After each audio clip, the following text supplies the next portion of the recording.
Hey guys, this is Eckhartsladder. Hello and welcome to another EcksToo video. Now, before we get into the content, just 3 very quick points. First of all, if you didn't already know, we do have an EcksToo Patreon with lots of really cool rewards, everything from exclusive EcksToo merch to chances to play with Charlie, Corey, and I, to the monthly EcksToo newsletter, which I'm really looking forward to contributing to every month, so link to that down in the description. Second of all, I've decided to make a new series / playlist over here on EcksToo called You Need to See This. For one, titles with You Need to See This do really well, like You Need to See This Star Wars fan film, but I also want you guys to know when I'm showing you something very, very cool. For example, we've done spotlights on fan games and fan animations. Today we'll be talking about a canceled Star Wars game, so if you're interested in that playlist, I'll also include that down in the description. Finally, and this is the most important thing, today's video uses a lot of really interesting information from a YouTube channel known as the Min-Max Show. Now, I very, very highly recommend that you guys go subscribe to this channel. They interviewed one of the devs for the canceled Star Wars game we'll be talking about today, and the general idea is that they're video game professionals talking to their colleagues within the industry, so lots of really interesting discussions. This video would not have been possible without the Min-Max Show, so again, a link to them down in the description.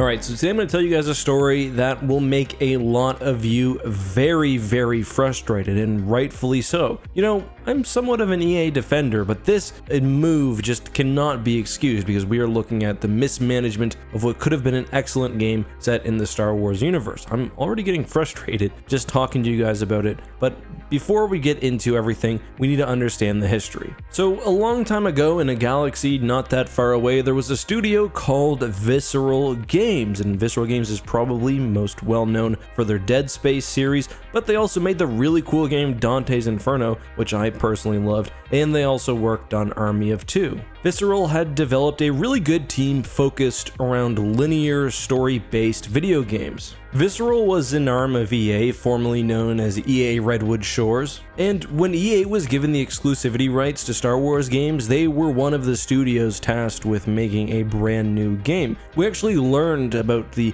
upcoming Visceral Star Wars game at 2016's E3 event. We learned not only that Visceral would be working on the game, but that Amy Hennig and Doug Chang would both be heavily involved with the game's development, and those just set off a lot of really good feelings for a lot of people. Amy Hennig worked with Naughty Dog for the Uncharted series, so the idea of her helping to helm a single-player Star Wars game was really exciting. And for those who don't know, Doug Chang is one of the most talented artists over at Lucasfilm. He has defined a lot of what people understand to be Star Wars. Now, I'm simplifying some details. Not all of this was new information at E3 2016. The game had actually been in development since at least 2013. But regardless, the game obviously never did see the light of day and now is presumed to be cancelled. In 2017, EA made the decision to close down Visceral Games, and at that point it was said that production on this Star Wars game would move to EA Vancouver. But as Jason Schreier then of Kotaku reported, the game radically changed shape, moving from a linear action game to an open world game,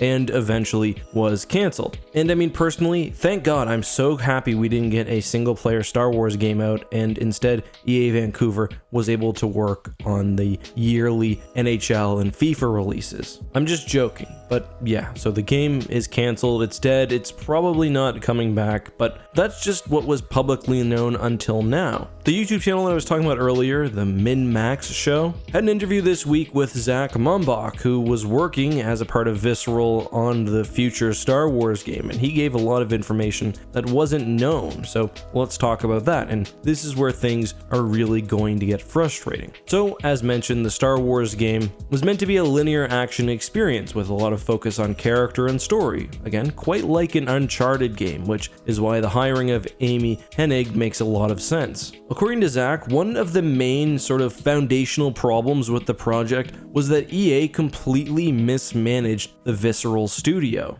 Apparently Visceral was taken off other projects and forced to work on Battlefield Hardline. Again, they are a subdivision of EA, so what EA says goes. Unfortunately, Battlefield Hardline was not the kind of game Visceral should have been working on. Instead of a third-person action game, it was a first-person shooter in a new engine. So when the studio was working on that, a lot of the story-centered devs just left because their skills weren't being properly used, which is fair enough. So Visceral was now back to working on a single-player experience, but was now not in a good place to build the kind of game that was needed. Thankfully, other studios like EA Motive did join in on production and progress was made. Zach actually thought that they had the chance to make the greatest Star Wars game ever, and he says that he had never worked on a game for that long and that had gotten that far, which was then subsequently cancelled. He says because of the team and because of how they planned everything out, including the story, the set pieces, and the main character, not only that they could have been the greatest Star Wars game, but that if the game had had 2 more years of development, flatly that it would have been the greatest Star Wars game, period. And that's, as he says, no disrespect to anything else, but they were really working with something truly special. The main problem was that execution was going to take a little while. What's more, it seems like the game didn't really match what EA wanted to put out. This was when games like PUBG were really starting to blow up at this point. And no one cares about a game that even sells tens of millions of copies when you can sell that many and then make a whole bunch of money off DLC and microtransactions. Which, you know, we did see in a lot of EA games of that era, although I do think they've made some significant improvements now. When asked what the coolest part about the game was, Zach just reiterated that it was the storyline, the set pieces, and that it was basically Star Wars Uncharted. There was a really cool set piece, he says, that used an ATST along with frostbite destruction, and that was pretty much finished. The main character would have sort of been a rogue, but like darker than Han Solo.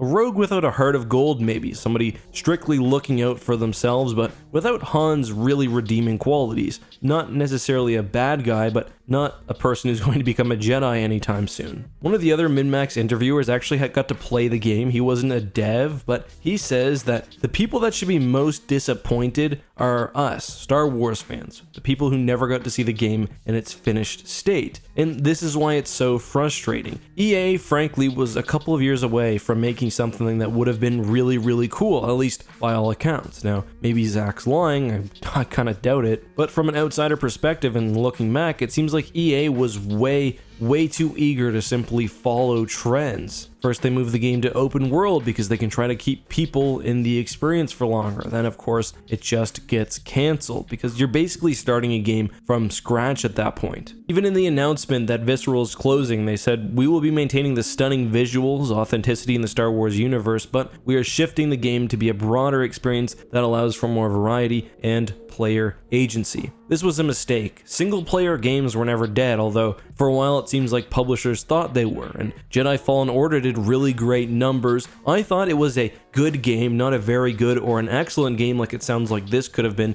Maybe a bit padded out, a little boring, I guess, although the mechanics were good. But all of this stuff is just sitting on a hard drive or on the cloud somewhere and will probably never see the light of day. I really do think EA is on the mend now, but they screwed up the Star Wars property and when it comes to video games so much in those first few years. I'm glad they're starting to make amends now, but we need to get other publishers in here. We talked about this the other day with our discussion of whether EA should lose the Star Wars brand exclusivity, and yeah, they should. I like EA, I think they're making good games now, but we need to get other players involved. My other question is, could this game still happen? Well, Visceral is no longer a thing. The people involved with making the game are now spread out across the industry. So no, the game as originally envisioned cannot be made. Even if EA wants to recreate the general idea, they'll be starting from scratch and trying to imp what was originally, it seems like, getting close to being in a workable state. So yeah, as Charlie would say, I'm pretty gutted about this story. I hope you guys enjoyed it though. Make noise about Star Wars games. Like, let EA know that we want single-player experiences. We want more than just always online games, or we want more than just multiplayer games with microtransactions. The best place to show that is Star Wars Squadrons, which,